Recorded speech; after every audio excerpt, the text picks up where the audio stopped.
The Habsburgs are a great European noble family originating from Switzerland. Probably the first and considered by most historians to be the progenitor of the dynasty is Guntram the Rich, who received numerous lands from Emperor Otto I the Great, but later lost some of them as a result of treason, but still kept most of his lands. The next important ruler was his grandson Count Klettgau Radbot, who built a castle around 1025 and named it Habsburg, and in 1027 founded the Muri Abbey. Then his grandson Otto II was the first to take the name of the Habsburg fortress as his own, adding Count of Habsburg to his title. The Habsburgs were only or even counts for now, but the situation was to change significantly soon. Fate smiled on the Habsburgs in 1273 when a meeting of the electors of the empire was held, and they were to elect a new king of Germany. The main candidates were the powerful king of Bohemia, Przemysl Ottokar II, and the Count of Habsburg and Kieburg, the ruler of Upper Alsace, Rudolph. The electors, who feared the power of the Bohemian king and that they would not be able to manipulate him in any way, decided to choose the weak Rudolph. But appearances can be deceiving, and everyone would soon find out.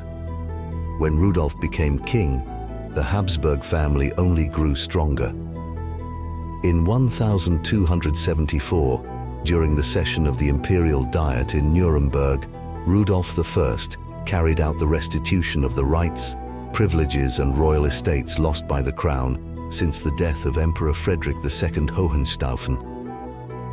Moreover, the position of Rudolph I was strengthened by the support of the Holy Father, and the election of Rudolph as king meant the end of the great interregnum in Germany, which does not mean the absence of a king on the German throne, but the greatest weakening of royal power in the German state. Let's go back to the King of Bohemia, Przemysl Ottokar II, who did not pay homage to Rudolph and did not withdraw from Austria and the remaining lands occupied by him, which he seized after the extinction of the Babenberg dynasty. Rudolph imposed an imperial banishment on him and besieged the residence of Przemysl Ottokar II in Vienna. And in addition, a rebellion broke out in Bohemia, which disorganized the lands of the Bohemian crown. Przemysl Ottokar II had to agree to concessions.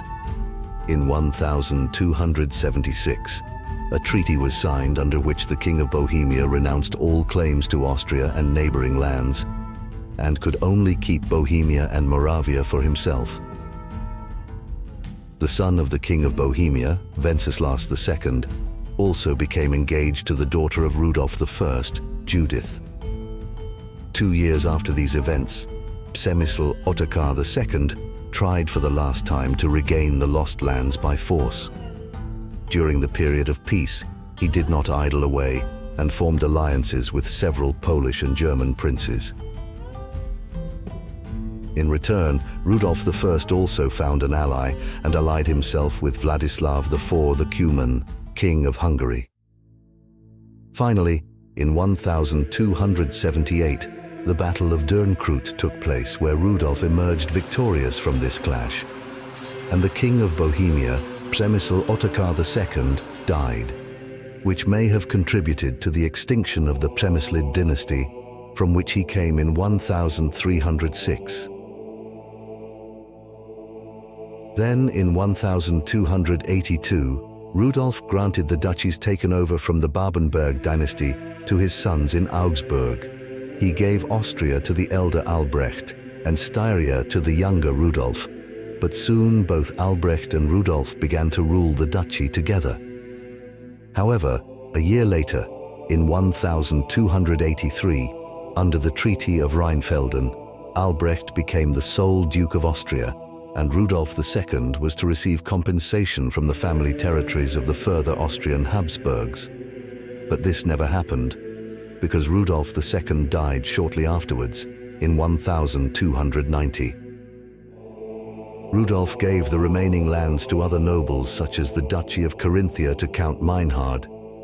Rudolph I wanted to give all the newly acquired lands to his sons, but the princes of the Reich would not let him. But that's all for now. And to answer your question, this is how the Habsburgs conquered Austria and built their power on its territory. If you want another episode about the Habsburgs, leave 10 likes, and I hope to see you soon.